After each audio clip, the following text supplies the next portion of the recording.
So, welcome everybody. Obviously, my name is Dénes OROSZ. I'm actually living in the countryside of Hungary, and as you heard already, I'm 24 years old. I just finished university 2 years ago, and probably, yes, I'm the youngest one to speak on a stage like this, and it is actually my very first time speaking on a stage, so I'm kind of nervous, so forgive me for that. I will try my best.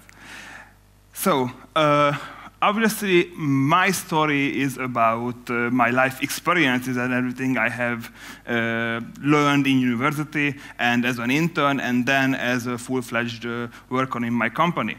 So, where I'm coming from. Basically, I'm just a relatively young guy who wanted to be a software developer.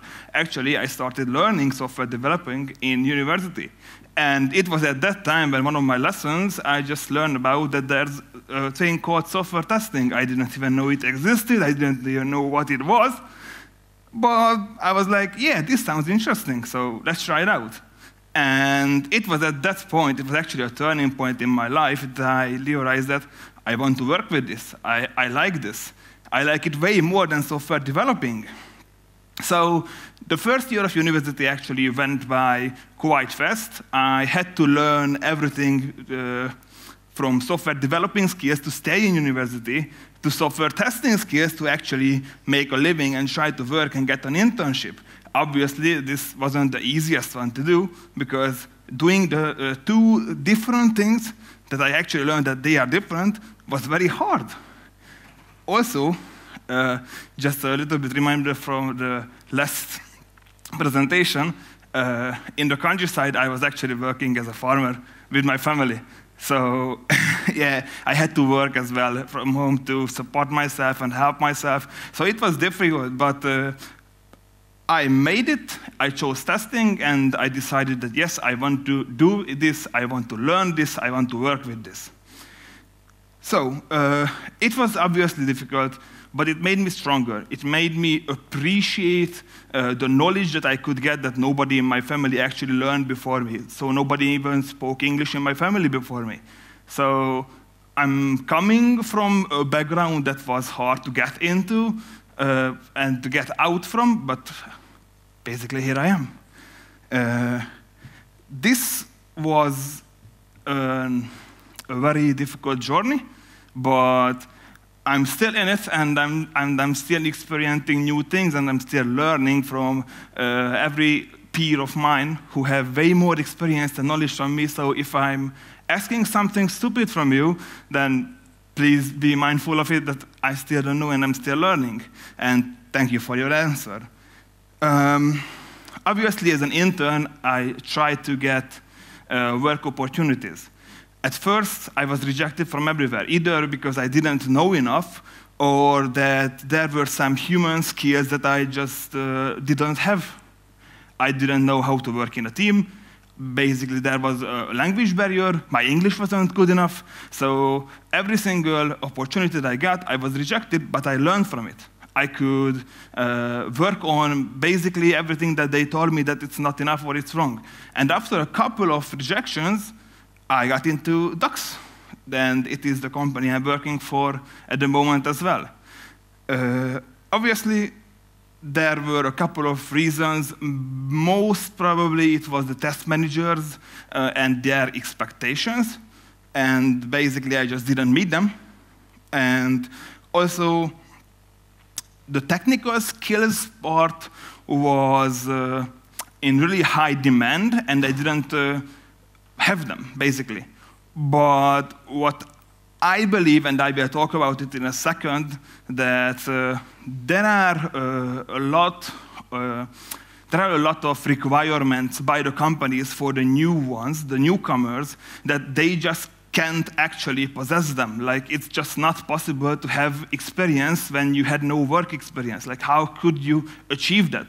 And I believe this is it's really harsh, but it's a real thing. I've experienced it in multiple companies. Also, the requirements that the companies share with you before you get to the interviews are just basically false.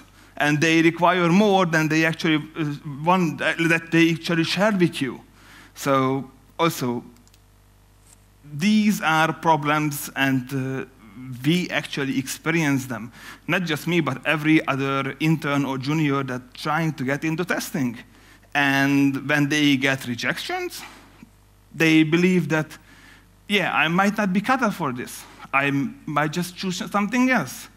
And it is a really big problem because I actually haven't really met any testers that are my age or younger than me. I had some friends that I tried to lure into testing, and they were like, nah, this is way too hard for me, just by reading these requirements and everything that you need to know. But we have to try it because we need newcomers. So that's why I'm here, that's why I'm trying to share my stories, and maybe some of you who will be at a stage where you can interview a newcomer, you will be a little bit helpful towards them to get them into. When I actually got accepted, there was two approaches that I encountered. I had two different test managers. One of them believed in the deep water theory, which is basically, here's 90 test cases. Make them into a test suite, run them, make a report out of it. On my first day, when I was like, what is testing? What shall I do? And yeah, it was pretty hard.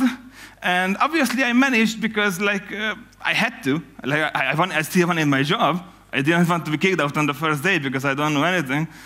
And I tried asking questions. He got me back in 4 to 6 business hours every day. And that was out of my working hours as well. So every maybe second day I got an answer for my 158 questions. So yeah, we could manage, but it wasn't efficient at all. And it didn't actually change until I asked for a change, because I was like, I can do this. I'm not going forward. I'm going two steps backwards and 1 step forward. So then I got a new test manager, and it is actually my mentor to this day.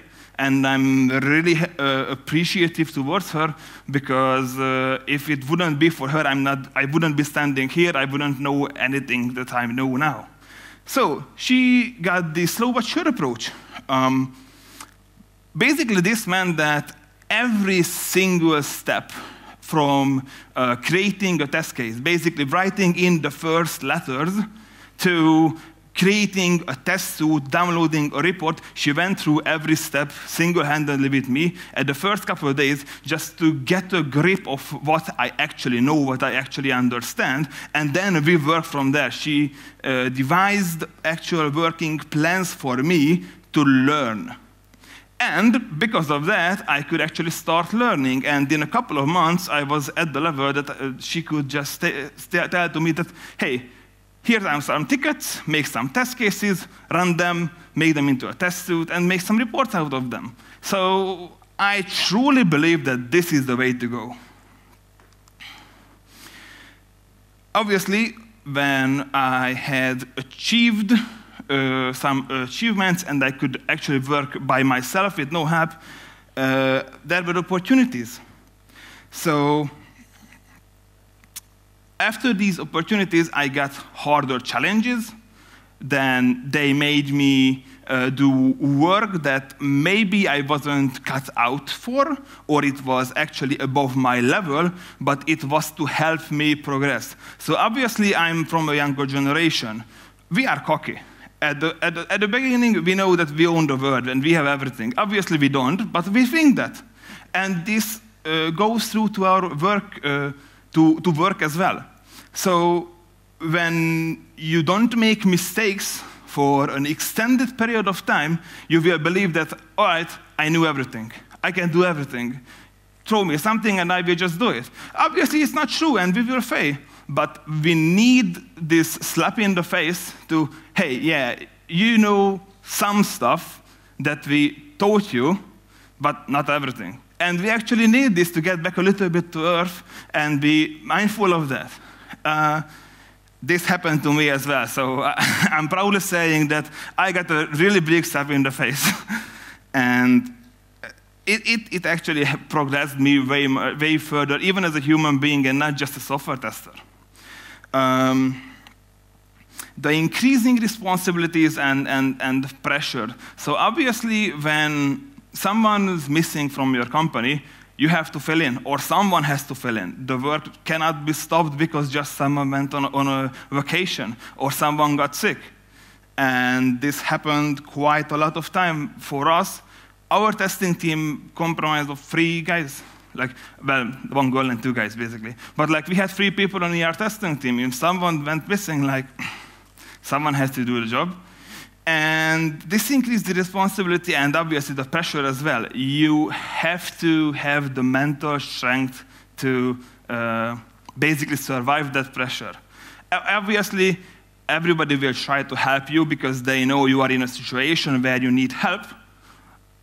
But it's really hard, and it should be the test manager, or if she's the one or he's the one that's actually on vacation, the project manager who helps you with it, because it's hard, it's really hard. So obviously after a couple of months, maybe even a year, I got to the point where I was working on different projects, and we finished some of those. Or our contract actually expired. I don't know which one was the case at that particular one, but we had to hand over stuff. I had colleagues from India and colleagues from the United States. Obviously, it was really hard to get a meeting together with the United States one, but it was easier with the Indian colleagues. But obviously, they were new to the project. And someone had to share the knowledge that we had, that how we were working, how we were testing, what were our test plans, and so on and so on. So obviously this happened at the time when my mentor was on vacation in Japan. So guess who they asked to share their knowledge? Yep, it was me. And well, I frankly didn't really think that I'm ready for it myself. But I had to do it anyway. And they didn't really care what I believed. So they set up a meeting for me, and it was the actual first time when I had to share everything I know about the project.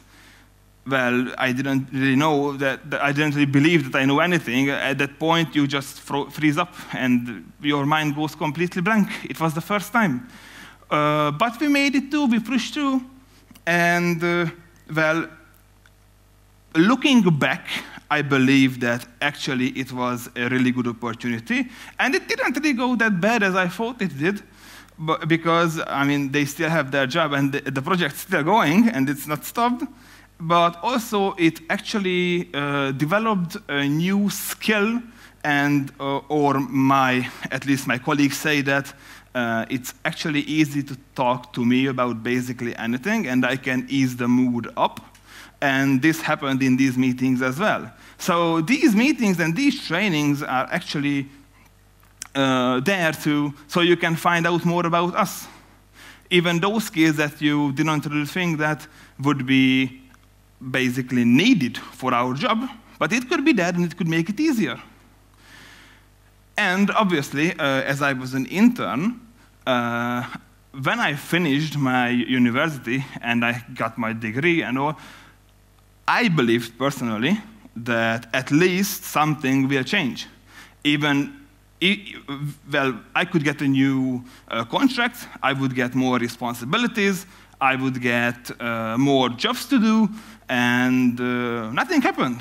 So the first day I was going into actually with my colleagues, and I was waiting for something to actually happen, and I just walked in, I was there, and like, everything's the same.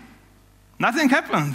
Like, why is there no one here asking me for help or something like that? I actually believe that something really miraculous that will happen. Well, it just doesn't. Like, from their point of view, nothing changed just because I got a degree. It was only in my mental thinking that, hey, yeah, now you know more. Even though I was doing like a computer science degree, so like, what would actually change? Like, it's not even logical if you think about it.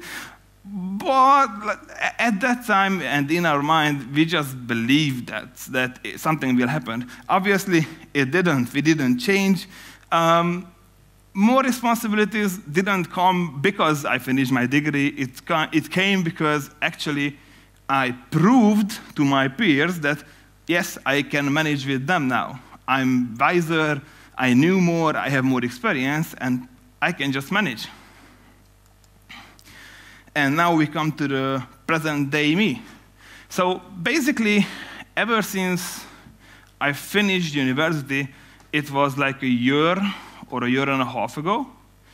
I've been working at the same company. I didn't change, although I had the opportunities. I was approached, but like, I truly believe that whatever the company provided me with, the knowledge, and with my mentor, obviously, it actually deserves way more than like capital or money or new challenges that I could actually get from other companies at the moment. I truly believe that at least me, I'm valuing these way more. And obviously the knowledge that I got from them. So I'm a deputy test manager for our company when the time needs it. If my mentor's on vacation or anything else, if someone needs to step up, I'm the one who step up. I started as a manual tester, but now I'm doing automated tests as well. And also, I'm the one who trains every new colleague into our company. Obviously, in testing, like I'm not a software developer, so don't ask me help with that. I'm really bad at it. Or I mean, I can give you straight answers using ChatGPT probably, but like you can just Google that as well. And also, well, it's not my words, but my colleague said that I'm genuinely a loyal and friendly colleague. Well, I mean, I don't know about that, but I mean, if they see me that way, I'm fine with that completely. And this is the last slide. These are basically the main takeaways and what I want you to leave my presentation with, at least with these knowledges. So, looking back at the time and having worked with a few interns, I believe that we can be very valuable and very useful if you treat us correctly. If you help us develop, then we will be there for you, and we will be, you can manage us to do those tasks that you actually taught us how to do, and we will do them by ourselves. You don't need to actually check up on us every single time, because we will know. If you taught us how to handle a mistake we made, then the next time we make it, we will be able to handle it ourselves. Also, when you are giving us tasks, please at least try to look through our eyes. Like, there could be a task that isn't challenging, like not even in technical skills, but it will look challenging for us, because we will believe it will be something that we haven't encountered yet. So even if it's really easy, we will look at it and we will see it like, this is the hardest thing that could actually happen to me that I actually have to do. And also, as I was telling you, obviously everybody made a lot of mistakes. I made mistakes throughout my career, and obviously everybody who has had a longer career and experience made a lot more mistakes than I did, but this is when we can actually learn the most. And it is the same for interns as well. The different part is, or what's different in it, is that when you make a mistake, you have the experience that you've already made some mistakes, you know how to continue. When we make a mistake, we don't know that. We just freeze up. And it's not a good thing, and that's when we need someone like a pat on the shoulder that, hey, you can keep continue, the world didn't end because you made a mistake. And also, like, the more time and the more money you invest in us would equal to a more, how should I put it? The more time you invest in us, we will give you back way more later on during the years when we are working for a company, even though we have other offers and other opportunities, just because of what you did for us. So I'm at the end of my time, at the end of my presentation as well. I thank you all for attending and for listening to me blabbering about my life. And I hope you have a really good day.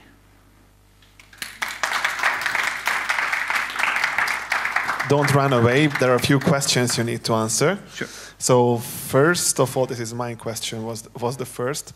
What would you consider good mentoring?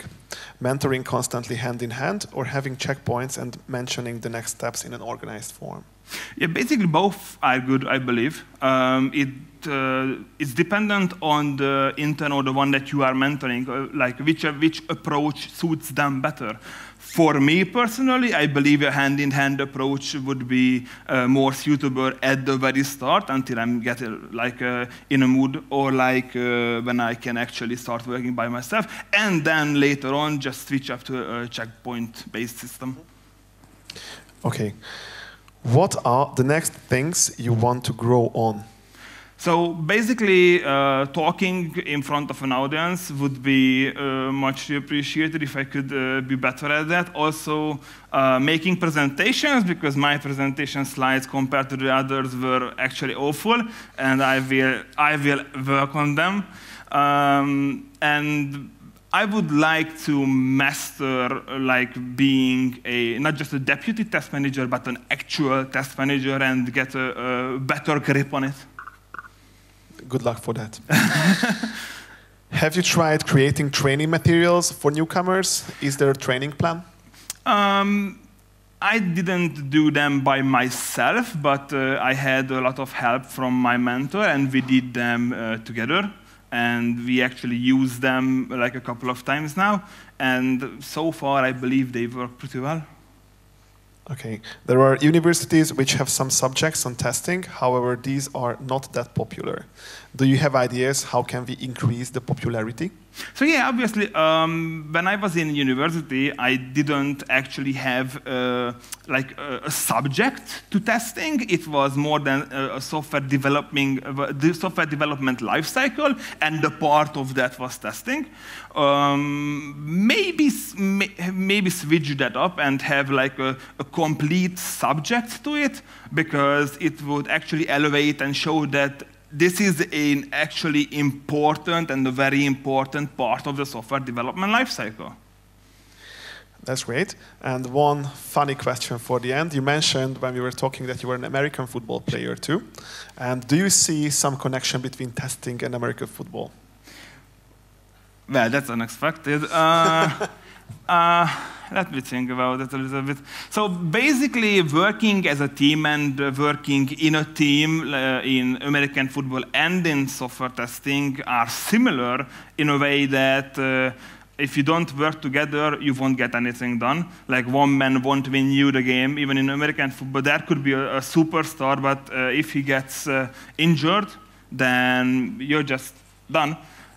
In testing, if you don't work together and if you can't continue someone else's work, if they are on a sick leave or something, you will just be standing there and you won't finish with the deadline.